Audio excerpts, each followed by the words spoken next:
Third ഇയറിന്റെ അടുത്തൊരു പേപ്പറാണ് colonialism in India. ശരിക്കും പറഞ്ഞാൽ മോഡേൺ ഇന്ത്യ 1857 to 1964 വരെയുള്ള സംഭവങ്ങളാണ്. ഫസ്റ്റ് ഇയറിന് എമർജൻസ് ഓഫ് മോഡേൺ വേൾഡ് ആയിരുന്നു. സെക്കൻഡ് ഇയറിന് ancient India plus medieval India.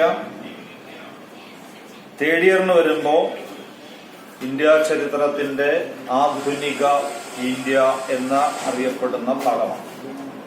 That means from 1857 to 1964. മറ്റൊരു പേരിലും അറിയപ്പെടുന്നു കൊളോണിയലിസം. ഇത് മൂന്നാമത്തെ പേപ്പറാണ്.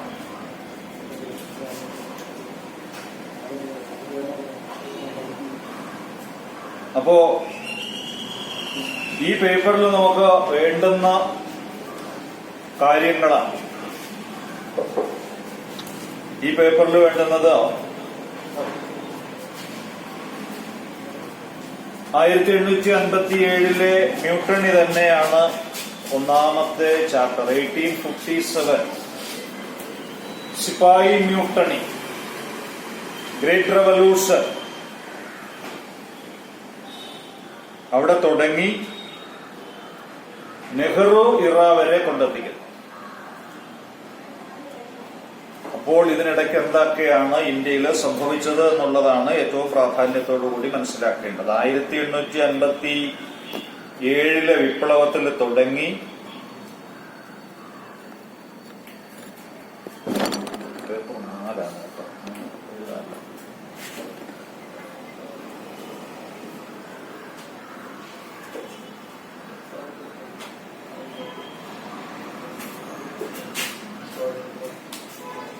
Paper 4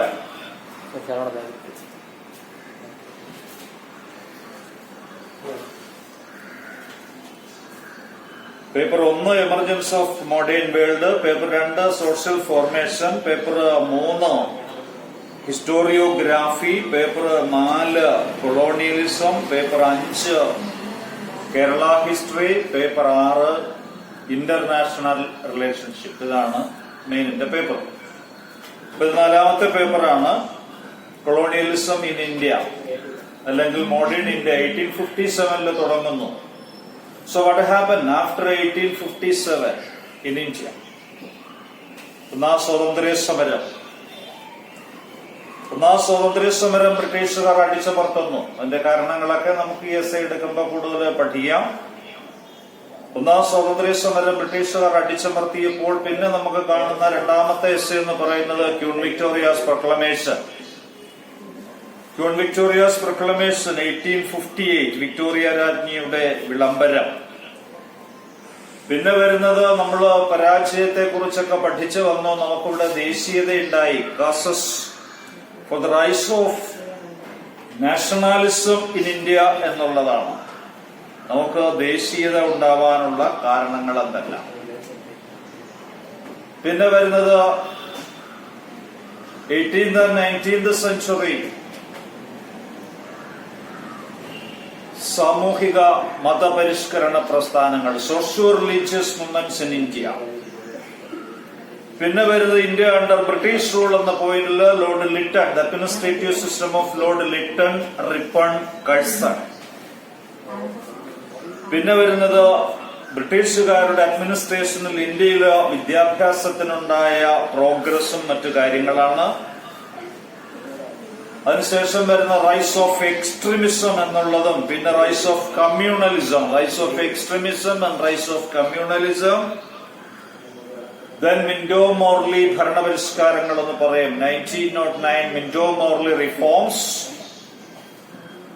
then Montagu Chelmsford പരിഷ്കാരങ്ങള്.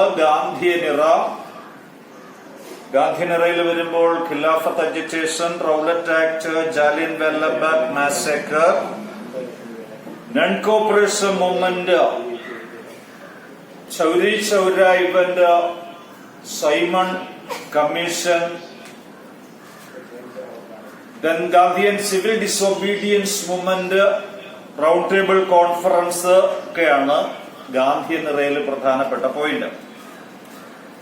പിന്നെ 1935 India government act, that's very important act. പിന്നെ നമ്മൾ കാണുന്നത് സ്വാതന്ത്ര്യത്തിന്റെ അവസാന കാലഘട്ടമാണ്. 1942 quit India movement, second world war എങ്ങനെ നമ്മളെ സ്വാധീനിച്ചു എന്നുള്ളത്.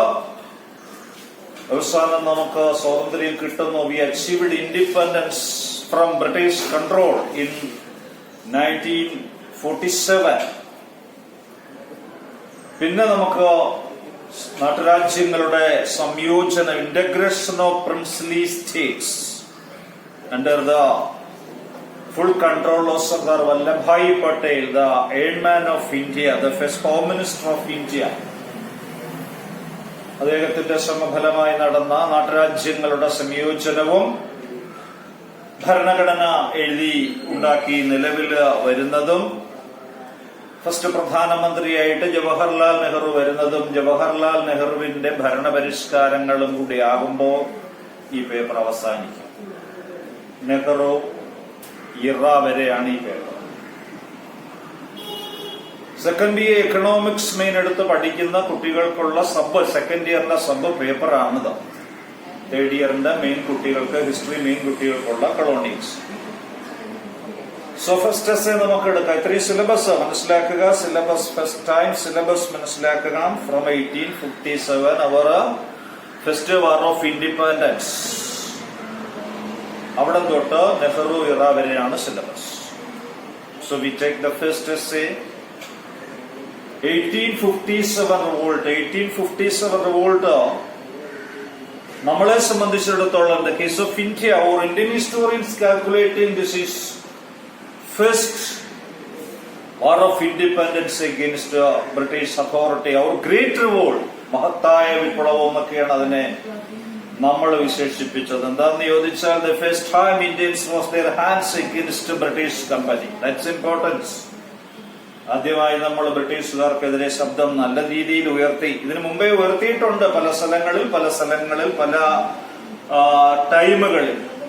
അതൊക്കെ തികച്ചും ഒറ്റപ്പെട്ട ലഹളകളായതുകൊണ്ട് ബ്രിട്ടീഷുകാർക്ക് നിഷ്പ്രയാസം അടിച്ചമർത്താൻ സാധിച്ചു. ദ ബെസ്റ്റ് എക്സാമ്പിൾ നിങ്ങളിത് കേരള ചരിത്രത്തിൽ പഠിക്കും. കേരളത്തിലും നമ്മൾ ബ്രിട്ടീഷുകാർക്കെതിരെ സമരം ചെയ്ത ധീരദേശ അഭിമാനികളുണ്ട്. ഐ എൻ Travancore Veluthambി Dhalava, the chief minister of Travancore Veluthambി, his famous proclamation against the British company, 1809, the famous Kundara proclamation, ബ്രിട്ടീഷുകാരോട് പ്രതികരിച്ചിരുന്നു. അതേപോലെ തന്നെ the Cochin chief minister Paliyathasan, he also conducting revolution against the British company, northern side of Kerala territory. Pazhassi revolt, ബ്രിട്ടീഷുകാർക്കെതിരെ നടന്ന പോരാട്ടങ്ങളാണ്. Then മൈസൂറിലെ Hyder Ali, Tipu Sultan, ഇങ്ങനെ ധാരാളം ലഹളകള് ഒന്നാം സ്വാതന്ത്ര്യ സമരത്തിന് മുമ്പ് തന്നെ ഉണ്ടായിട്ടുണ്ട്. അൺഫോർച്ചുനേറ്റ്ലി പല ടൈമിൽ ഒറ്റയ്ക്കൊറ്റയ്ക്കുള്ള ലഹള ആയതുകൊണ്ട് നിഷ്പ്രയാസം ബ്രിട്ടീഷുകാർക്ക് അതിനെ സപ്രസ് ചെയ്യാൻ സാധിച്ചു. ഇത് ഒരു കുറച്ചുകൂടി ശക്തി പ്രാപിച്ചു വന്നതുകൊണ്ടാണ് നമ്മുടെ ചരിത്രകാരന്മാർ അതിനെ എന്തെന്ന് വിശേഷിപ്പിച്ചത്, ഗ്രേറ്റ് റിവോൾട്ട് എന്നോ അല്ലെങ്കിൽ ഫസ്റ്റ് റവല്യൂഷൻ എന്നോ സ്വാതന്ത്ര്യ സമരം എന്നൊക്കെ വിശേഷിപ്പിച്ചത്. But the British historians it's only സിപ്പായി മ്യൂട്ടണി. നമുക്കത് വലിയ മഹത്തരമായിരുന്നു. പക്ഷെ ബ്രിട്ടീഷുകാർ അതിനെ എന്തായി തരം താഴ്ത്തി? വെറും സിപ്പായി ലഹളയായി തരം താഴ്ത്തി കളഞ്ഞു. അവരെ സംബന്ധിച്ചിടത്തോളം സിപ്പായി മ്യൂട്ടണി എന്ന അതിന്റെ കാരണം, ഈ റിവോൾട്ട് ആദ്യമായി തുടങ്ങുന്നത് പട്ടാളക്കാരാണ്. ബ്രിട്ടീഷ് പട്ടാളത്തിലെ ഇന്ത്യൻ പട്ടാളക്കാർ, ഇന്ത്യൻ സോൾജേഴ്സ്, ബ്രിട്ടീഷ് ആർമി, അവരാണ് ആദ്യമായി ഇത് ലഹള തുടങ്ങി വെച്ചത്. അങ്ങനെ പട്ടാളക്കാർ തുടങ്ങിയത് കൊണ്ട് ബ്രിട്ടീഷ് പട്ടാളത്തിലുള്ള ഇന്ത്യൻ പട്ടാളക്കാരെ അവർ വിളിച്ചിരുന്നത് ഒള്ളി സിപ്പായി എന്നാണ്. അവസാനത്തെ റാങ്ക്, പട്ടാളത്തിലെ അവസാനത്തെ റാങ്ക് സിപ്പായി. അങ്ങനെ പട്ടാളക്കാർ തുടങ്ങിയത് കൊണ്ട് അവർ തരം താഴ്ത്തി കളഞ്ഞതാണ്. ദിസ് ഈസ് ഓൺലി സിപ്പായി മ്യൂട്ടണി. നമുക്കത് വലിയൊരു വിപ്ലവമായിരുന്നു. അതാണ് ഫസ്റ്റ് വാർ ഓഫ് ഇൻഡിപെൻഡൻസ് എന്ന് പറയും. കാരണങ്ങളൊക്കെ എടുത്താൽ ഒരുപാട് കാരണങ്ങളുണ്ട്. ചരിത്രം പഠിക്കുന്ന കുട്ടികൾ മനസ്സിലാക്കേണ്ട കാര്യം, ഒരു വിപ്ലവവും ഉണ്ടാകുന്നത് പെട്ടെന്നല്ല. പെട്ടെന്നൊരു കാരണം ഉണ്ടാകുന്നു എന്നുള്ളതേ ഉള്ളൂ. കാരണങ്ങൾ എടുത്താൽ ഒരുപാട് വർഷത്തെ കാരണങ്ങളുണ്ട്, അടിച്ചമർത്തലുകളുണ്ട്, ഒരുപാട് വർഷത്തെ സപ്രസ്ഡ് പോളിസീസ് നമുക്ക് പറയേണ്ടി വരും. അപ്പൊ നിങ്ങൾ 3rd BA പഠിക്കുന്നത് എന്തുകൊണ്ടാണ്? +2 ജയിച്ചെന്നുള്ള ഇമ്മീഡിയറ്റ് കാരണമാണ് ഡിഗ്രിക്ക് വരാൻ കാരണം. കാരണങ്ങൾ പണ്ട് നിങ്ങൾ കുഞ്ഞുങ്ങളായിരുന്നപ്പോൾ വീട്ടുകാർ എഴുത്തിനിരുത്തി, അവിടെ തൊട്ട് നമുക്ക് പറയേണ്ടി വരും. ദാറ്റ് മീൻസ് ഒരുപാട് വർഷത്തെ പഴക്കമുണ്ട്. അപ്പൊ ഒന്നാം സ്വാതന്ത്ര്യ സമരത്തിനുണ്ട് ഒരുപാട് കാരണങ്ങൾ. Number of reasons to the outbreak of the first war, അല്ലെങ്കിൽ നമ്മുടെ സ്വാതന്ത്ര്യ സമരത്തിന് ഒരുപാട് കാരണങ്ങളുണ്ട്. സ്വാതന്ത്ര്യ സമരത്തിന്റെ കാരണങ്ങളെ പഠിക്കുന്നതിനുള്ള സൗകര്യാർത്ഥം, ഹിസ്റ്ററി സ്റ്റുഡൻസിന് പഠിക്കുന്നതിനുള്ള സൗകര്യാർത്ഥം അതിനെ പല പല ഗ്രൂപ്പുകളായി തിരിച്ചിട്ടുണ്ട്. The first war of independence, causes for the rise of this revolution against the British company, that was divided into a number of facts. ഒന്നാമത്തെ ഗ്രൂപ്പിനെ നമുക്ക് പൊളിറ്റിക്കൽ കോസ് എന്ന് വിളിക്കാം, രാഷ്ട്രീയ കാരണങ്ങൾ. Number of political causes. Second important is economic causes. Third is socio-religious. And next, military. Then immediate cause. ഇത്രയായിട്ട് തരംതിരിക്കുക. So listen. The first important reason is political causes, രാഷ്ട്രീയ കാരണങ്ങൾ. ഒന്നാം സ്വാതന്ത്ര്യ സമരം പൊട്ടിപ്പുറപ്പെടാനുള്ള കാരണങ്ങളിൽ ഏറ്റവും പ്രധാനമെന്ന് പറയുന്നത് രാഷ്ട്രീയ കാരണങ്ങൾ, political cause. Second important is economic cause, സാമ്പത്തിക കാരണങ്ങൾ. നമ്പർ 3 സാമൂഹികവും മതപരവുമായ കാരണങ്ങൾ. നമ്പർ 4 മിലിറ്ററി കോസ്, അതിനോടൊപ്പം ചേർന്ന് വരുന്നു പെട്ടെന്നുള്ള കാരണങ്ങൾ. ഇത്രയുമാണ് സ്വാതന്ത്ര്യ സമരം നടക്കാനുള്ള കാരണങ്ങൾ. എങ്ങനെ അതിൽ നമുക്ക് ഓരോ പോയിന്റുകൾ തോണ്ടിയെടുക്കുന്നു. The first important reason to the outbreak of the First World War was, no, not World War, but our freedom struggle against the British company was political causes. Political causes നമുക്ക് ഒരുപാട് കാരണങ്ങളുണ്ട്. അത്യാവശ്യം ചില കാരണങ്ങൾ മാത്രം നമ്മൾ സൂചിപ്പിച്ചു പോകുന്നു. പൊളിറ്റിക്കൽ കോസിൽ തന്നെ വരുന്ന ആദ്യത്തെ point suppressed policies. This is the first point, political causes. പൊളിറ്റിക്കലിൽ വരുന്ന point suppressed policies adopted by British company. എന്താ സപ്രസ്ഡ് പോളിസീസ്? ബ്രിട്ടീഷുകാർ നടപ്പിലാക്കിയ അടിച്ചമർത്തൽ നയങ്ങൾ. ബ്രിട്ടീഷുകാർ എന്തിനാ ഇവിടെ വന്നത് എന്ന് നമ്മൾ മനസ്സിലാക്കണം. English east India company means east India company. East means കിഴക്കൻ രാജ്യങ്ങള്. കിഴക്കൻ രാജ്യങ്ങളിലെ സമ്പന്ന രാജ്യങ്ങളുടെ പട്ടികയിൽ വരുന്ന അന്നത്തെ റോ മെറ്റീരിയൽസ് കൊണ്ട് നിറഞ്ഞു കിടന്ന നാടായ ഭാരതം. അപ്പൊ ഈസ്റ്റ് ഇന്ത്യ കിഴക്കൻ പ്രദേശങ്ങളുമായി, കിഴക്കൻ ഭാഗങ്ങളിലെ രാജ്യങ്ങളുമായി, പ്രത്യേകിച്ച് ഇന്ത്യയുമായി കച്ചവട ബന്ധം നടത്താൻ വേണ്ടി ബ്രിട്ടീഷുകാർ രൂപീകരിച്ച കമ്പനിയാണ് ഈസ്റ്റ് ഇന്ത്യ കമ്പനി. അവരിവിടെ പിടിച്ചെടുക്കാൻ വന്നവരല്ല. ഫസ്റ്റ് ടൈം അവർ കച്ചവടത്തിന് വന്നതാണ്. പക്ഷെ നമ്മുടെ സർക്കംസ്റ്റൻസസ് അവർക്ക് അനുകൂലമായി മാറി. അങ്ങനെയാണ് അവർ ഇന്ത്യയിലെ പ്രദേശങ്ങൾ പിടിച്ചെടുക്കാൻ തുടങ്ങിയത്. 1757 Battle of Plassey, 1764 Battle of Buxar. The first time English company annexed the Bengal. ബ്രിട്ടീഷുകാർ ഇന്ത്യയിൽ പിടിച്ചെടുത്ത ആദ്യത്തെ നാട്ടുരാജ്യമാണ് ബംഗാൾ. അങ്ങനെ ആദ്യം നാട്ടുരാജ്യങ്ങളെ ഡയറക്റ്റായിട്ട് പിടിച്ചെടുക്കാനുള്ള ഒരു ശ്രമം നടത്തി. അതിനുവേണ്ടി അവർ നടപ്പിലാക്കിയ policy cruel suppressed policies adopted by British company. പൂർണ്ണമായും അടിച്ചമർത്തുക, അടിച്ച് തകർക്കുക. അതൊരു ശീലമായി ബ്രിട്ടീഷുകാർക്ക്. അവരെ സംബന്ധിച്ചിടത്തോളം ലോകത്തിന്റെ എല്ലാ ഭാഗങ്ങളിലും കോളനികൾ ഉണ്ടായിരുന്നു. അമേരിക്ക ഉൾപ്പെടെ ബ്രിട്ടീഷുകാരുടെ കോളനി ആയതുകൊണ്ടാണ് ബ്രിട്ടനെ സൂര്യൻ അസ്തമിക്കാത്ത സാമ്രാജ്യത്തിന്റെ ഉടമസ്ഥർ എന്ന് വിളിച്ചത്. നല്ലൊരു ജനറൽ നോളജ് ചോദ്യമാണ്. സൂര്യൻ അസ്തമിക്കാത്ത സാമ്രാജ്യത്തിന് ഉടമ ബ്രിട്ടീഷുകാരാണ്. കാരണം എല്ലാ സ്ഥലങ്ങളിലും അവർക്ക് എന്തുണ്ടായിരുന്നു? കോളനി ഉണ്ടായിരുന്നു. എന്നാൽ ഉദയസൂര്യന്റെ നാട് എന്ന് വിളിക്കണു ജപ്പാൻ. എന്തുകൊണ്ടാണ് ഉദയസൂര്യന്റെ നാടെന്ന് ജപ്പാനെ വിളിക്കാൻ കാരണം?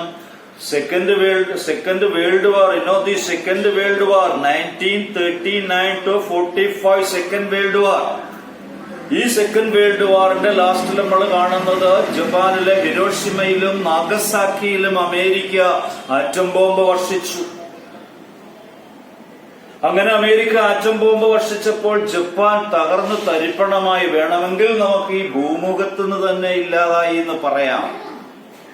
എങ്കിലും അവരുടെ കഠിനാധ്വാനം കൊണ്ട് വളരെ പെട്ടെന്ന് അവര് സാമ്പത്തിക മേഖല കൈവരിച്ച വികസിത രാജ്യമായി മാറി. അതുകൊണ്ടാണ് ജപ്പാനെ എന്തെന്ന് വിളിച്ചത്?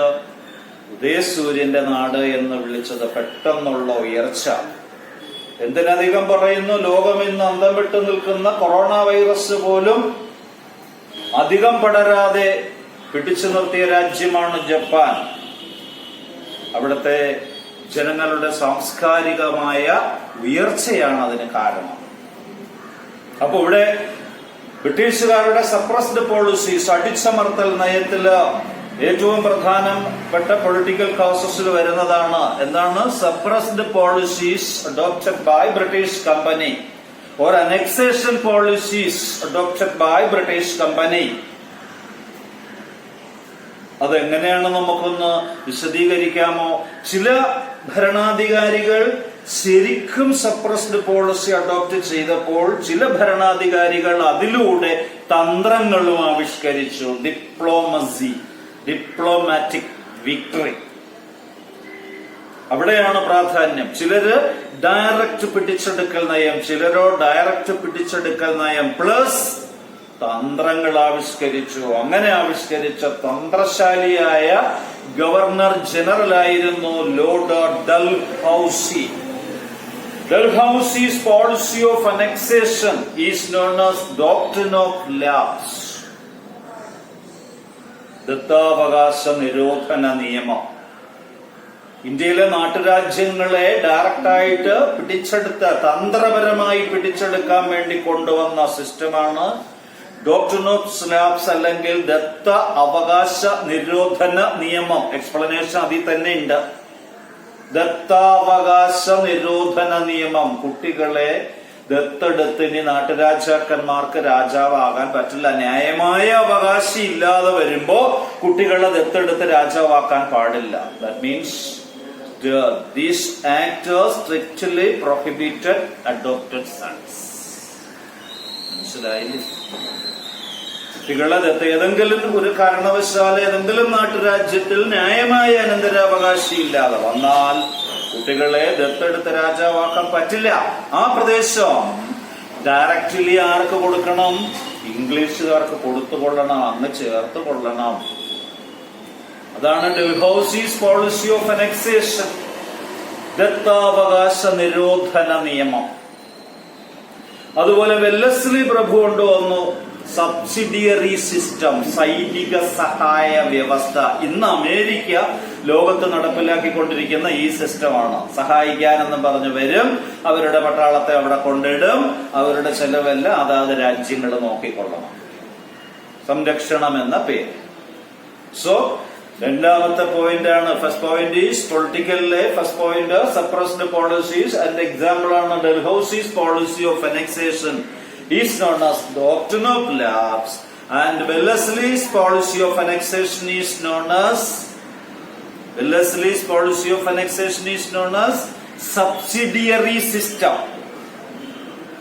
Then Hastings' Lord introduced subordinate isolation. Hastings പ്രഭു കൊണ്ടുവന്നതാണ് സബോർഡിനേറ്റ് ഐസൊലേഷൻ, സാമന്ത ഏകാകിത നയം. പേരിൽ തന്നെയുണ്ട്. ബ്രിട്ടീഷ് ഇന്ത്യയിൽ ചേരുമ്പോൾ അവര് സബ്സിഡിയറി സിസ്റ്റത്തിൽ ഒപ്പുവെച്ചാൽ പിന്നെ അവര് ഒരു രാജ്യവുമായി ഒരു കമ്മ്യൂണിക്കേഷനും പാടില്ല. ഇംഗ്ലീഷുകാരുമായിട്ട് മാത്രമേ എന്ത് ഇടപാടും ഉണ്ടാവാം. ഇതാണ് സപ്രസ്ഡ് പോളിസിയിലെ ഒന്നാമത്തെ പോയിന്റ്. പൊളിറ്റിക്കൽ പോയിന്റിലെ ഒന്നാമത്തെ പോയിന്റാണ് തന്ത്രങ്ങൾ ആവിഷ്കരിച്ചു. നാട്ടുരാജാക്കന്മാർ സ്വാഭാവികമായും പേടിച്ചു, ഭയന്നു. അതുപോലെ പൊളിറ്റിക്കലിൽ വരുന്ന വേറെ പോയിന്റ് ഉണ്ട്. ഇംഗ്ലീഷ് അഡ്മിനിസ്ട്രേഷൻ അല്ലെങ്കിൽ ഇംഗ്ലീഷ് അതോറിറ്റീസ് ദേ ഡിസ്ട്രോയ്ഡ് മുഗൾ ടെറിട്ടറി.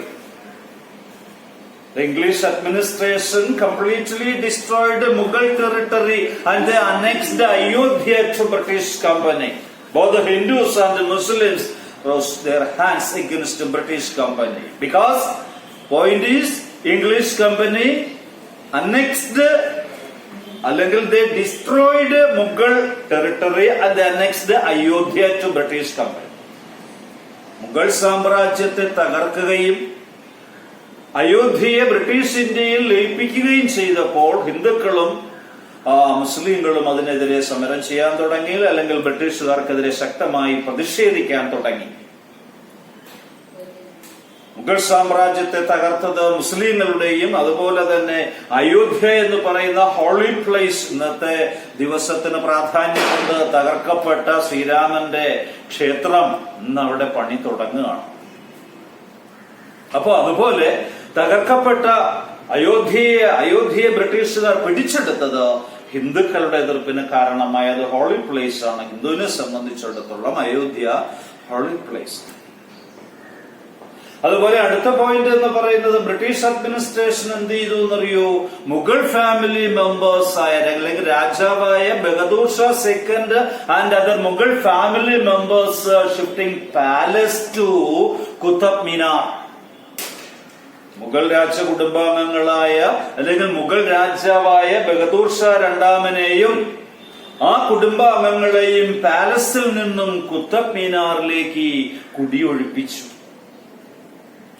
ഷാജഹാന്റെ ഭരണത്തോടുകൂടിയാണ് ഷാജഹാൻ പണി കഴിപ്പിച്ച റെഡ് ഫോർട്ട് ആയിരുന്നു മുഗൾ കൊട്ടാരം, മുഗൾ രാജാക്കന്മാരുടെ ആസ്ഥാനം, ചെങ്കോട്ട. അവിടുന്ന് ഇവരെ കുടിയൊഴിപ്പിച്ച് എവിടത്തേക്ക്? ആ കുത്തബ് മീനാറിലേക്ക്. അത് ഇന്ത്യക്കാർക്ക് ബ്രിട്ടീഷുകാരോടുള്ള എതിർപ്പ് ശക്തമാകാൻ മറ്റൊരു കാരണമായി. പിന്നെ വരുന്ന എന്താ? The British administration strictly prohibited Nana Sahib, the adopted son of Peshwa Bajirao second. ഇതൊക്കെ ജനറൽ നോളജ് ചോദ്യവും കൂടിയാണെന്ന് മനസ്സിലാക്കണം. പേഷ്വാ ബാജിറാവു സെക്കൻഡ് എന്ന് ഞാൻ പറഞ്ഞു. അപ്പൊ ആരാ പേഷ്വാ? ചരിത്രം എന്ന് പറയുന്ന വിഷയത്തിന്റെ ഏറ്റവും വലിയ പ്രത്യേകതയാണ് ഒരിക്കലും അവസാനിക്കുന്നില്ല. It's an unending subject. ഇങ്ങനെ കണ്ടിന്യൂ ചെയ്തുകൊണ്ടിരിക്കുകയാണ്. ഏതൊരു പോയിന്റ് എടുത്തിട്ടാലും അതിനാ കൂടെ ആര്, എപ്പോഴ്, എങ്ങനെ എന്ന് ചോദ്യം നമ്മൾ തന്നെ ഇട്ടുകൊടുത്താൽ മതി. ഇപ്പൊ പേഷ്വ എന്ന് പറയുന്ന മറാഠ സാമ്രാജ്യം എസ്റ്റാബ്ലിഷ് ചെയ്യുന്നത് ശിവജിയാണ്. The founder of Maratha dynasty ആരാന്ന് ചോദിച്ചാൽ ശിവജി മറാഠ സാമ്രാജ്യം സ്ഥാപിച്ചിട്ട് ഒരു സ്ഥാനപ്പേര് സ്വീകരിച്ചു. രാജാവ് എന്നുള്ളതല്ല, അദ്ദേഹം സ്വീകരിച്ച സ്ഥാനപ്പേരാണ് ഛത്രപതി. പല രാജാക്കന്മാരും അവരവരുടെ സ്ഥാനപ്പേരുകൾ വ്യത്യസ്തങ്ങളായിട്ടാണ് പല രാജ്യങ്ങളിലും നമ്മൾ അറിയപ്പെടുന്നത്. ട്രാവൻകൂർ ഭരണാധികാരികളെ അറിയപ്പെട്ടത് പത്മനാഭദാസൻ എന്നാണ്. കോഴിക്കോട് ഭരണാധികാരികളുടെ സ്ഥാനപ്പേര് സാമൂതിരി എന്നാണ്. നമ്മുടെ കുലശേഖര സാമ്രാജ്യം എന്ന് പറഞ്ഞ് 12-ാം നൂറ്റാണ്ട് 9 മുതൽ 12 വരെ കേരളത്തിലിരുന്ന രാജവംശമുണ്ട്. അവിടെ രാജാവിനെ അറിയപ്പെട്ടത് പെരുമാൾ എന്നാണ്. അതുപോലെ നമ്മൾ ഓർമ്മിച്ചിരിക്കുക ഛത്രപതി ശിവജി, ഛത്രപതി എന്നുള്ള സ്ഥാനപ്പേര് അദ്ദേഹം സ്വീകരിച്ചത്. ഛത്രപതിയെ ശിവജിയെ ഭരണത്തിൽ സഹായിക്കാൻ ഒരു മന്ത്രിസഭയുണ്ടായിരുന്നു. അതിന്റെ പേര് അഷ്ടപ്രധാൻ എന്നാണ്. ഈ അഷ്ടപ്രധാനിലെ പ്രധാനമന്ത്രിയുടെ സ്ഥാനപ്പേരാണ് പേഷ്വ. സ്ഥാനപ്പേരാണ്. അതിനുശേഷം ഛത്രപതിമാരുടെ ഭരണം ഇല്ലാതായപ്പോൾ successors of Shivaji were weak leaders. അങ്ങനെ വന്നപ്പോൾ പേഷ്വമാർ അധികാരം പിടിച്ചത്. ഛത്രപതി എന്നുള്ള പൊസിഷൻ അവിടെ ഇല്ലാതാവുന്നു. പേഷ്വയായി ഭരണാധികാരികൾ. അങ്ങനെ ഇരുന്ന ഒരു പേഷ്വയുടെ ബാജിറാവുവിന്റെ ദത്തുപുത്രനായ നാനാ സാഹിബിനെ ബ്രിട്ടീഷുകാർ അംഗീകരിച്ചില്ല. എന്തുകൊണ്ട്? ഏത് നിയമം നിലനിന്നുകൊണ്ടാണ്? ദത്താവകാശ നിരോധന നിയമം എന്ന ആ നിയമം നിലനിന്നതുകൊണ്ടാണ് ബ്രിട്ടീഷുകാർ അംഗീകരിക്കാത്തത്. ഇത്രയുമാണ് രാഷ്ട്രീയത്തിലെ പ്രധാനപ്പെട്ട കാരണങ്ങൾ. ഇതെല്ലാം ഹിന്ദുക്കളുടെയും മുസ്ലിങ്ങളുടെയും എതിർപ്പിന് കാരണമായി. So political causes, please listen. രാഷ്ട്രീയ number of reasons to the outbreak of the First World War. First World War അല്ല, സ്വാതന്ത്ര്യ സമരം. First cause, political cause. Political cause is a point, suppressed policies adopted by British company. That is the boss point, because the English company continuously following the suppressed policies, cruel policies. Their annexation policy, that is so cruel. നാട്ടുരാജ്യങ്ങളെ പിടിച്ചെടുക്കാൻ വേണ്ടി അവർ നടപ്പിലാക്കിയ അടിച്ചമർത്തൽ നയം തന്നെയാണ് ഒന്നാമത്തെ കാരണം. ചിലരെ direct അടിച്ചമർത്തുന്നു, ചിലര് തന്ത്രങ്ങൾ ആവിഷ്കരിച്ചു. Dalhousie's policy of annexation is known as doctrine of lapse, and Wellesley's policy of annexation is known as subsidiary system, and Hastings Lord introduced a policy that is known as subordinate isolation. ഇതെല്ലാം നാട്ടുരാജ്യങ്ങളെ പിടിച്ചെടുക്കാൻ വേണ്ടി കൊണ്ടുവന്നതാണ്. ഇന്ത്യക്കാർ ഭയന്നു. അതേപോലെ തന്നെ Mughal family members from palace to Qutub Minar കുടിയൊഴിപ്പിച്ചു. Then next point, the British administration ആരെ ഡിനൈ ചെയ്തു? നാനാ സാഹിബിനെ ഡിനൈ ചെയ്തു. ആരുടെ പുത്രനായിരുന്നു? ദത്തുപുത്രനായിരുന്നു. ബാജിറാവുവിന്റെ ദത്തുപുത്രനായിരുന്നു. ബ്രിട്ടീഷുകാർ അംഗീകരിച്ചില്ല. മുഗൾ സാമ്രാജ്യത്തെ തകർക്കുകയും അയോധ്യയെ പിടിച്ചെടുത്തതും ഹിന്ദുക്കളുടെയും മുസ്ലിങ്ങളുടെയും എതിർപ്പിന് കാരണമായി. This is the first point. Then second important reason, economic causes. Actually economic causes ആണ് ഇതിന്റെ ബാക്ക് ബോൺ എന്ന് പറയുന്നത്. കാരണം ഈ ലോകത്ത് എവിടെ എന്ത് നടന്നിട്ടുണ്ടോ അതിന്റെ പ്രധാനപ്പെട്ട കാരണം സാമ്പത്തികം തന്നെയാണ്. economic causes. Actually this is the backbone. ആണ് നമുക്ക് പറയാം. നട്ടല്ലായ കാരണമായിരുന്നു. കാരണം ബ്രിട്ടീഷുകാരുടെ എക്കണോമിക് എക്സ്പ്ലോയിറ്റേഷൻ പോളിസീസ് ആണ് സെക്കൻഡ് ഇമ്പോർട്ടന്റ് റീസൺ. അത് സ്വാഭാവികമായും ചിന്തിച്ചാൽ മാത്രം മതി. എന്റെ ക്ലാസ്സിൽ നിന്നും കേൾക്കണമെന്നില്ല. ഒന്ന് ചിന്തിച്ചാൽ മനസ്സിലാവും ഇക്കണോമിക് കാസിന്റെ പ്രാധാന്യം. ബ്രിട്ടീഷുകാർ ഇന്ത്യയിൽ നടപ്പിലാക്കിയത് എന്ത് policy? Which type of economic exploitation policies adopted by British company in India? Mercantilist policy. English company introduced the mercantilist policy. What is mean by mercantilist policy? Exporting raw materials from India, then importing produced goods to India. Through that business to obtain maximum profits. This is the policy. This policy is known as mercantilist policy. That means exploitation policy, cruel policies.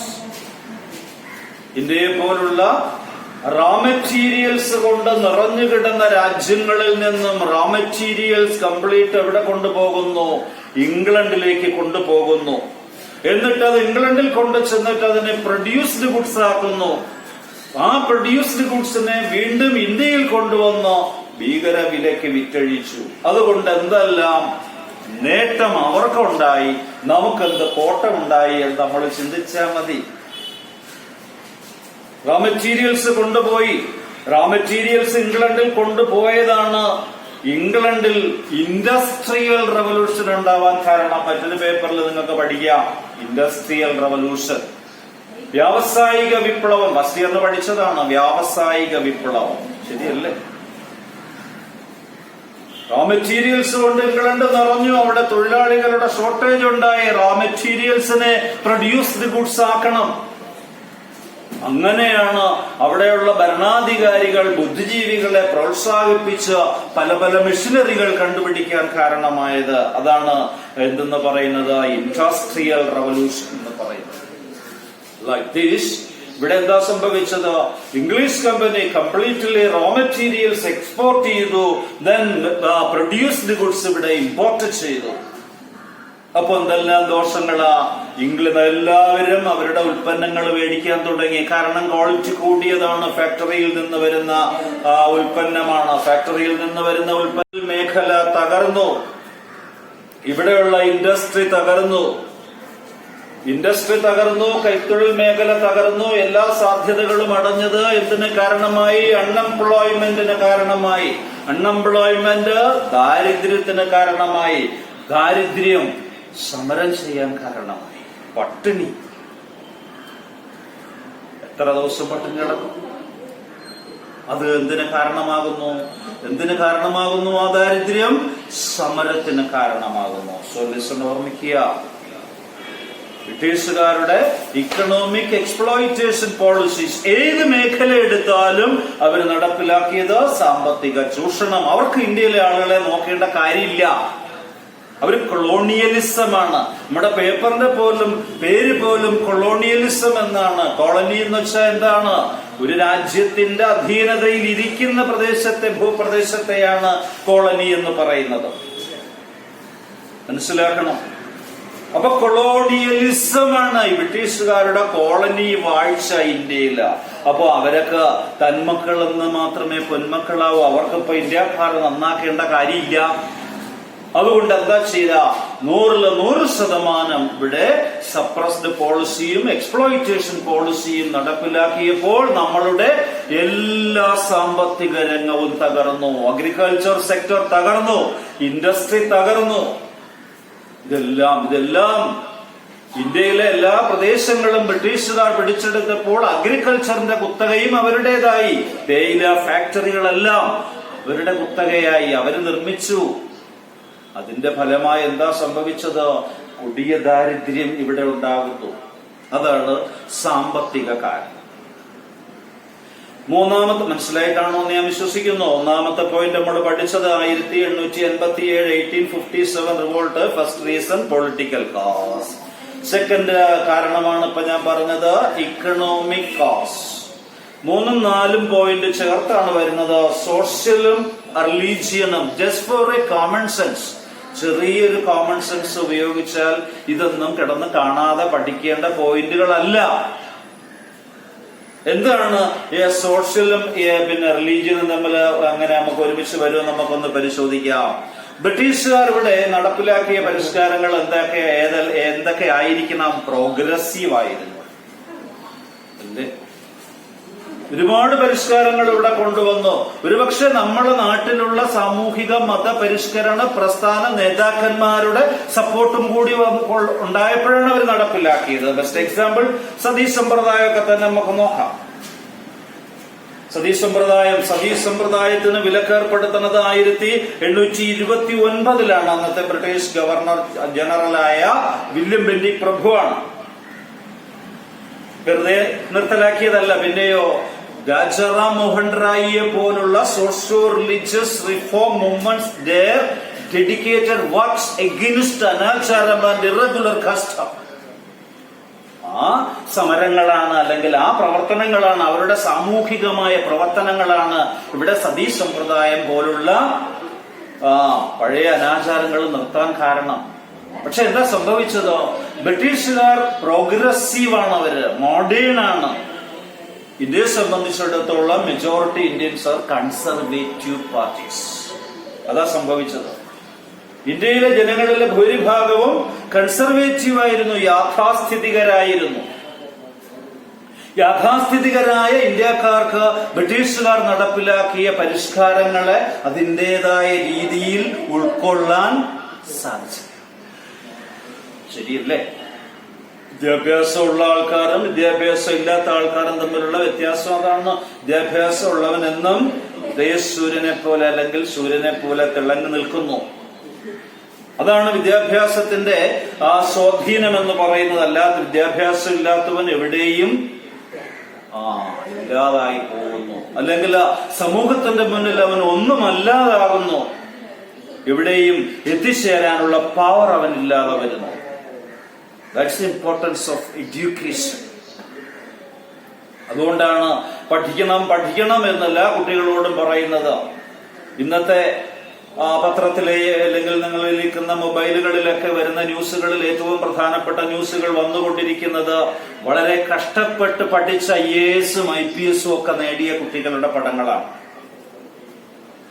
വളരെ കുഞ്ഞുനാള് തൊട്ടേ ഒരു പയ്യന്റെ മനസ്സിൽ ആഗ്രഹമായിരുന്നു എനിക്ക് IAS-ഓ IPS-ഓ എടുക്കണമെന്ന്.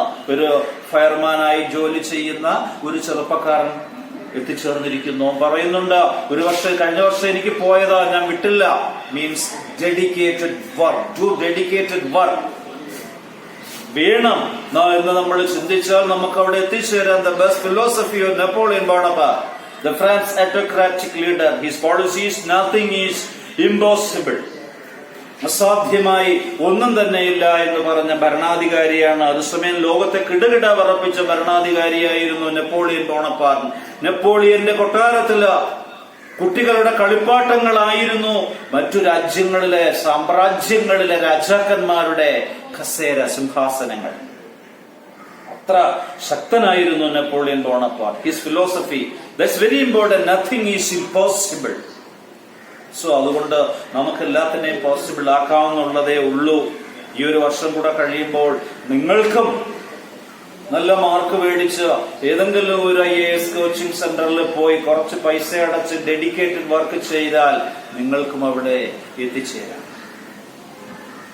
So മനസ്സിലാക്കുക, സാമൂഹികമായ പരിഷ്കാരങ്ങളിൽ എന്താ വരുന്നത്? ബ്രിട്ടീഷുകാർ നടപ്പിലാക്കിയ ഭരണപരിഷ്കാരങ്ങളെ അതിന്റേതായ രീതിയിൽ ഉൾക്കൊള്ളാൻ നമ്മുടെ നാട്ടുകാർക്ക് സാധിച്ചില്ല എന്നുള്ള ഒരു ഘടകം തന്നെയാണ്. ബിക്കോസ് ഇന്ത്യൻസ് എന്ന് 90% അല്ലെങ്കിൽ മെജോറിറ്റി എന്ന് പറയുന്നത് കൺസർവേറ്റീവ് ആയിരുന്നു, യാഥാസ്ഥിതികരായിരുന്നു. ഇന്ത്യയിൽ നിലനിൽക്കുന്ന അനാചാരങ്ങൾക്കും അന്ധവിശ്വാസങ്ങൾക്കും ഒക്കെ പലപ്പോഴും എതിർപ്പ് വന്നപ്പോൾ അല്ലെങ്കിൽ അതിനെ ഇല്ലാതാക്കാൻ ബ്രിട്ടീഷുകാർ ശ്രമിച്ചപ്പോൾ നമ്മളെല്ലാം അതിനെ ശക്തമായി എതിർക്കുകയാണ് ചെയ്തത്. ഞാൻ നേരത്തെ പറഞ്ഞു, സതീ സമ്പ്രദായവും അതേപോലെ തന്നെ ശൈശവ വിവാഹവും വിധവാ വിവാഹം അനുവദിച്ചിരുന്നില്ല. വിദ്യാഭ്യാസത്തിന് പ്രാധാന്യം കൊടുത്തിരുന്നില്ല. വിദ്യാഭ്യാസത്തിന്, പെൺകുട്ടികളുടെ പഠനത്തിന് വലിയ പ്രാധാന്യം കൊടുത്തിരുന്നില്ല. അങ്ങനെയുള്ള ആൾക്കാരായിരുന്നു ഇവിടെ കൂടുതൽ. ഇവര് നടപ്പിലാക്കിയ ഒരു ഭരണപരിഷ്കാരത്തെയും അതിൻ്റെതായ രീതിയിൽ ഉൾക്കൊള്ളാൻ സാധിച്ചില്ല. ഏത് പരിഷ്കാരം കൊണ്ടുവന്നാലും അതിനെ എതിർക്കുക എന്നുള്ള ഒരു നിയമമായിരുന്നു ഇവിടെ ഉണ്ടായിരുന്ന. നിയമമല്ല, ജനങ്ങളുടെ സ്വഭാവം അങ്ങനെ ആയിപ്പോയി. മനസ്സിലാവുന്നുണ്ടോ? അപ്പൊ അതുപോലെ തന്നെ ഇന്ത്യക്കാരെല്ലാം കൺസർവേറ്റീവ് ആയിരുന്നു. റെയിൽവേ, ടെലിഫോൺ, ടെലിഗ്രാം ഇങ്ങനെയുള്ള ഒരുപാട് സംവിധാനങ്ങൾ കൊണ്ടുവന്നപ്പോഴും അതിനെ ഇന്ത്യക്കാർ ശക്തമായി എതിർക്കുകയാണ് ചെയ്തത്. അങ്ങനെ ഇന്ത്യക്കാരുടെ എതിർപ്പ് അതിന്റെ ഹയസ്റ്റ് പിച്ചിൽ നിൽക്കുമ്പോഴാണ് the English administration or the British administration imposed heavy taxes. ഇംഗ്ലീഷുകാർ വലിയ ടാക്സ് ചുമത്തുന്നു. ആർക്കാ ടാക്സ് ചുമത്തുന്നത്? ഹിന്ദു ക്ഷേത്രങ്ങൾക്കും മുസ്ലിം പള്ളികൾക്കും നികുതി ചുമത്തി. ഹിന്ദു ക്ഷേത്രങ്ങൾക്കും മുസ്ലിം പള്ളികൾക്കും ബ്രിട്ടീഷുകാർ നികുതി ചുമത്തി. അത് ഹിന്ദുക്കളുടെയും മുസ്ലിങ്ങളുടെയും മതവികാരത്തെ വ്രണപ്പെടുത്തി. അങ്ങനെ അവർ സമരം ചെയ്യാൻ തയ്യാറായി. ഇത്രയുമാണ് സാമൂഹികവും മതപരവുമായ കാരണത്തിൽ വരുന്നത്. So political cause, second is economic cause, 3, 4 ചേർത്ത് വരുന്നു സാമൂഹികവും മതപരവും. then അടുത്ത കാസായിട്ട് വരുന്നത് മിലിറ്ററി കാസ്. എന്താണ് മിലിറ്ററിയിൽ വരുന്നത്? ഒരുപാട് പ്രശ്നങ്ങൾ മിലിറ്ററി. ഇവിടെ മിലിറ്ററി കൊണ്ട് ഉദ്ദേശിക്കുന്നത് Indian soldiers in British army. അവിടെയാണ് പ്രാധാന്യം. Indian soldiers in British army, their condition is very pathetic and dangerous situation. മനസ്സിലാക്കൂ, നമ്മളിങ്ങനെ ഒരു സമരം ചെയ്യണമെങ്കിൽ അത്രമാത്രം സഹികെട്ടപ്പോഴാണ്. എന്തിനാണ് ഇവിടെയുള്ള ആൾക്കാർ ബ്രിട്ടീഷ് പട്ടാളത്തിൽ പോയി ചേർന്നത് എന്ന് ചോദിച്ചാൽ ഒരുപക്ഷെ ദാരിദ്ര്യമാകാം. പട്ടിണി കിടന്നു മരിക്കണേക്കാളും നല്ലത് അവരെ പട്ടാളത്തിലെങ്കിലും ചേരാം. അല്ലെങ്കിൽ അവരെ പട്ടാളത്തിൽ നിന്നും ആരും ചെന്ന് ചേരില്ല. കാരണം ഇപ്പോഴും യുദ്ധങ്ങളാണല്ലോ. സാമ്രാജ്യത്വത്തിന്റെ രാജാക്കന്മാരാണ് ബ്രിട്ടീഷുകാർ.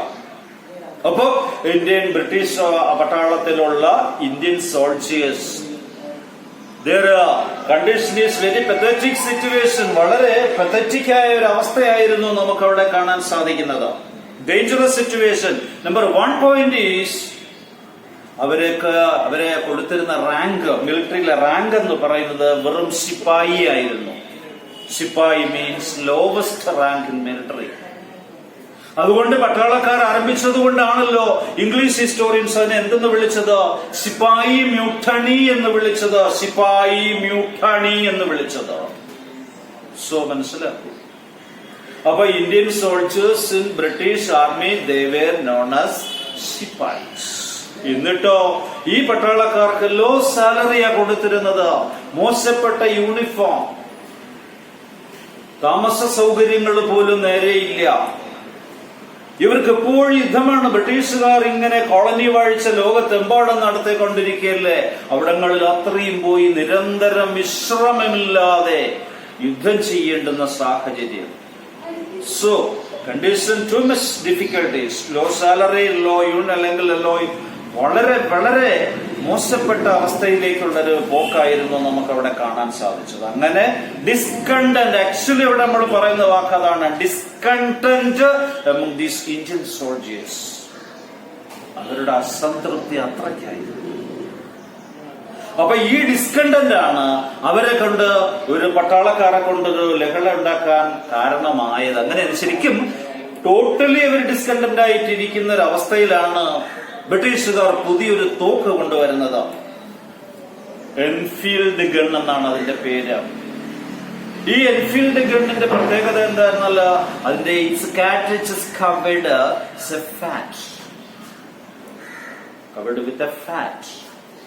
ഒരുതരം എന്താ പറയാ, ഒരുതരം കൊഴുപ്പ് കൊണ്ടാണ് ഇത് പൊതിഞ്ഞിരുന്നത്, ഈ തിര കവർ ചെയ്തിരുന്നത്. അത് കടിച്ചു തുറന്നു വേണം തോക്കിൽ നിറയ്ക്കേണ്ടത്. ഈ കൊഴുപ്പെന്ന് പറയുന്നത് പശുവിന്റെയും പന്നിയുടെയും കൊഴുപ്പ് കൊണ്ട് നിർമ്മിച്ചതാണെന്നുള്ള ഒരു റൂമറും കൂടെ അങ്ങ് പരന്നു. മനസ്സിലായില്ലേ? ഇതാണ് ഇമ്മീഡിയറ്റ് കാസ് ആയിട്ട് വരുന്നത്. പുതിയ തോക്ക് രംഗത്ത് വന്നതാണ് ഇമ്മീഡിയറ്റ് കാസ്. ഏതാ? Enfield gun. ഇതിന്റെ വെടിയുണ്ട പൊതിഞ്ഞിരുന്നത് ഞാൻ ഈ പറഞ്ഞതുപോലെ പശുവിന്റെയും പന്നിയുടെയും കൊഴുപ്പ് കൊണ്ടാണെന്നുള്ള റൂമറും കൂടെ പരന്നു. ഈ തോക്ക് ഉപയോഗിച്ച് വെടിവെക്കാൻ വൈമനസ്യം കാണിച്ചു. ആരാ? Indian soldiers. അവരതിനെ റെഫ്യൂസ് ചെയ്തു. എന്തുകൊണ്ടാണ് ഇന്ത്യൻ സോൾജേഴ്സ് അതിനെ റെഫ്യൂസ് ചെയ്തത്? പശുവിന്റെയും പന്നിയുടെയും കൊഴുപ്പെന്നാ പറഞ്ഞു. പശു എന്ന് പറയുന്നത് സീക്രട്ട് അനിമലാണ്. ഹിന്ദുസിനെ സംബന്ധിച്ചിടത്തോളം ഒരു പരിപാവനത്വം കൊടുക്കുന്നതാണ് പശു. അതിനെ കൊന്നിട്ടല്ലേ കൊഴുപ്പെടുക്കത്തുള്ളൂ. മുസ്ലിങ്ങൾക്ക് വെറുക്കപ്പെട്ട മൃഗമാണ് പന്നി. അപ്പൊ ഇത് രണ്ടും ഒരു കാരണമായി ഹിന്ദുക്കളും മുസ്ലിങ്ങളും ഇതിനെ, ഈ തോക്ക് ഉപയോഗിച്ച് വെടിവെക്കാൻ വൈമനസ്യം. അങ്ങനെ വൈമനസ്യം കാണിച്ച് 90ഓളം പട്ടാളക്കാരെ, 90 സോൾജേഴ്സ്, ഇന്ത്യൻ സോൾജേഴ്സിന് അവരെന്താ ചെയ്തേ? Arrested and put into prison. The English authorities arrested 90 Indian Sipais, arrested and put into prison. Why? Because they deny, refuse this Enfield gun. ഇതിനെ തിരസ്കരിച്ചു. ഈ തോക്കിനെ അവർ തിരസ്കരിച്ചപ്പോൾ അവരെന്ത് ചെയ്തു? ബ്രിട്ടീഷ് അഡ്മിനിസ്ട്രേഷൻ അവരെ 90 soldiers arrested and put into prison, ജയിലിലടച്ചു. അവരെ release ചെയ്യണമെന്ന് പറഞ്ഞ് അവരുടെ സഹപ്രവർത്തകരായ പട്ടാളക്കാർ ആരംഭിച്ച ചെറിയൊരു മ്യൂട്ടണിയാണ്.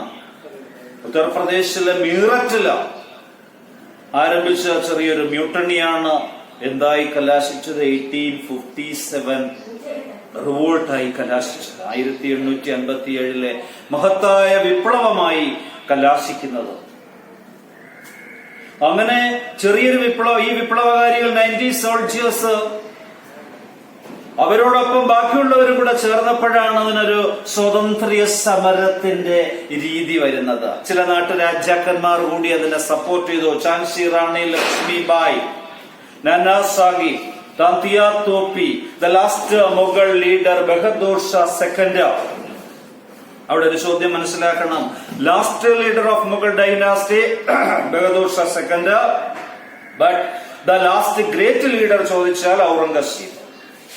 Last great leader of Mughal dynasty was Aurangzeb, last leader Bahadur Shah second. ഈ ബഹദൂർ ഷാ സെക്കൻഡ് ഉൾപ്പെടുന്ന ആ ലാസ്റ്റ് ലീഡറൊക്കെ തന്നെ ഇതിന് സപ്പോർട്ട് ചെയ്ത് കൊടുക്കുകയാണ്. ബഹദൂർ ഷാ സെക്കൻഡ്, ഝാൻസി റാണി ലക്ഷ്മിബായി, നാനാ സാഹിബ്, താന്തിയ തോപ്പി, ഇങ്ങനെയുള്ളവരുടെയൊക്കെ സപ്പോർട്ടും കൂടെയൊക്കെ കിട്ടിയപ്പോൾ ഈ ചെറിയ മ്യൂട്ടണി കുറച്ചുകൂടെ വലിയ ഒരു ലഹളയിലേക്ക് എത്തുന്ന രീതിയിലായി. ഈ വിപ്ലവകാരികളെല്ലാം കൂടെ തന്നെ യമുന നദി കടന്ന് ഡൽഹിയിലെത്തി. യമുന നദി കഴിഞ്ഞ് കടന്ന് ഡൽഹിയിലെത്തി. ഡൽഹിയില് ജയില് തകർത്തു. ജയില് തകർത്തു. ഇവരെ അറസ്റ്റ് ചെയ്ത പട്ടാളക്കാരെയൊക്കെ റിലീസ് ചെയ്തു. സമരം ഒന്നുകൂടി ശക്തി പ്രാപിച്ചു. ഇതിനിടയിൽ ഇവരങ്ങോട്ട് പ്രഖ്യാപനമൊക്കെ നടത്തി. ബഹദൂർ ഷാ വീണ്ടും രാജ്യത്തിന്റെ ഇന്ത്യയുടെ ചക്രവർത്തിയായി പ്രഖ്യാപിക്കുന്നു എന്നുള്ള പ്രഖ്യാപനമൊക്കെ വന്നു. വിപ്ലവം പല സ്ഥലങ്ങളിലും ചെറിയ ചെറിയ ചലനങ്ങൾ സൃഷ്ടിച്ചു. പക്ഷേ നിർഭാഗ്യവശാൽ കേവലം ഒരു കൊല്ലം കൊണ്ട് തന്നെ ബ്രിട്ടീഷുകാർ വീണ്ടും വീണ്ടും ആവശ്യം പോലെ പട്ടാളത്തെ ഇറക്കുകയും ശക്തമായ രീതിയിൽ ഒന്നാം സ്വാതന്ത്ര്യ സമരത്തെ അടിച്ചമർത്തുകയും ചെയ്തു. ഒന്നാം സ്വാതന്ത്ര്യ സമരത്തെ അടിച്ചമർത്തുന്നു. ബഹദൂർ ഷാ രണ്ടാമനെ ബർമയിലേക്ക് നാടുകടത്തി. ഝാൻസി റാണി ലക്ഷ്മിബായി പോർക്കളത്തിൽ വീരചരമം പ്രാപിച്ചു. നാനാ സാഹിബ് ഒളിച്ചോടി നേപ്പാളിലേക്ക്. താന്തിയ തോപ്പിയെ കൊന്നു. ഇങ്ങനെ വിപ്ലവം അടിച്ചമർത്തുകയാണ് ബ്രിട്ടീഷുകാർ. ഇനി ഇതിന്റെ ഫലം എന്തെന്ന് ചോദിച്ചാൽ നമ്മൾ അടുത്ത എസ്സേ ആണ്, അതുകൊണ്ട് ഇപ്പൊ കൂടുതൽ പറയുന്നില്ല. ക്യൂൻ വിക്ടോറിയാസ് പ്രൊക്ലമേഷൻ, വിക്ടോറിയ രാജ്ഞിയുടെ വിളംബരം, അതൊരു ആക്ട് ആയിട്ടാണ് വരുന്നത്. Act of Queen Victoria's proclamation 1858 അടിച്ചമർത്തിച്ചു കൊണ്ടുവന്നതാ വിക്ടോറിയ രാജ്ഞിയുടെ വിളംബരം. എന്തായിരുന്നു? ഈസ്റ്റ് ഇന്ത്യ കമ്പനിയെ ഡയറക്റ്റ് ആയിട്ട് പിടിച്ചെടുത്തു. ഈസ്റ്റ് ഇന്ത്യ കമ്പനിയെ ബ്രിട്ടീഷുകാർ ഡയറക്റ്റ് പിടിച്ചെടുത്തു. അതുവരെ പ്രൈവറ്റ് കമ്പനി ആയിരുന്ന കമ്പനി രാജ്ഞിയുടെ കീഴിലാക്കി. അതാണ് ഈ ആക്ടിന്റെ ഏറ്റവും പ്രധാനപ്പെട്ട പ്രത്യേകതയും ഒന്നാം സ്വാതന്ത്ര്യ സമരത്തിന്റെ ഫലവും. അതുവരെ ഗവർണർ ജനറൽ ആയിരുന്ന പദവി മാറി വൈസ്രോയി എന്നാക്കപ്പെട്ടു. അപ്പൊ ഡയറക്റ്റ് ആയിട്ട് ഈസ്റ്റ് ഇന്ത്യ കമ്പനി ഇംഗ്ലീഷ് ഭരണത്തിന്റെ കൺട്രോളിലായി. ഇനി ഇതിന്റെ എന്തുകൊണ്ടാണ് നമ്മൾ പരാജയപ്പെട്ടത്, എന്തുകൊണ്ടാണ് ബ്രിട്ടീഷുകാർ വിജയിച്ചത്, അത് രണ്ട് കാരണങ്ങളും കൂടെ പറയുമ്പോൾ ഈ എസ്സേ അവസാനിക്കുന്നു. നിങ്ങൾക്ക് തന്നെ ചിന്തിക്കാം. അവരുടെ മെരിറ്റുകള്, നമ്മളുടെ കഴിവില്ലായ്മ, അവർക്ക് എന്താ ലാക്ക് ഓഫ് ലീഡർഷിപ്പ് ഉണ്ട്, ലാക്ക് ഓഫ് ഐഡിയ ഉണ്ട്, ലാക്ക് ഓഫ് യൂണിറ്റി ഉണ്ട്. ഇതെല്ലാം നമ്മുടെ പരാജയത്തിന് കാരണമായി. വിപ്ലവത്തിനൊരു ഏകീകൃത സ്വഭാവം ഉണ്ടായിരുന്നില്ല, നേതാക്കന്മാരുടെ അഭാവമുണ്ട്, നല്ല രീതിയിലുള്ള ആയുധ സജ്ജീകരണങ്ങൾ ഉണ്ടായിരുന്നില്ല. നമുക്ക് എന്തെല്ലാം ഇല്ലായിരുന്നു അല്ലെ, നമ്മുടെ ഇവിടെ ലാക്ക് എന്ന് പറയുന്നത് അത്രയും ബ്രിട്ടീഷുകാർക്ക് പോസിറ്റീവായി മാറുകയും ചെയ്തു. ഇതാണ് ഒന്നാമത്തെ എസ്സേയായ 1857 റിവോൾട്ട്. ഓർമ്മിക്കുക, political cause, economic cause, socio religious and military. That's all.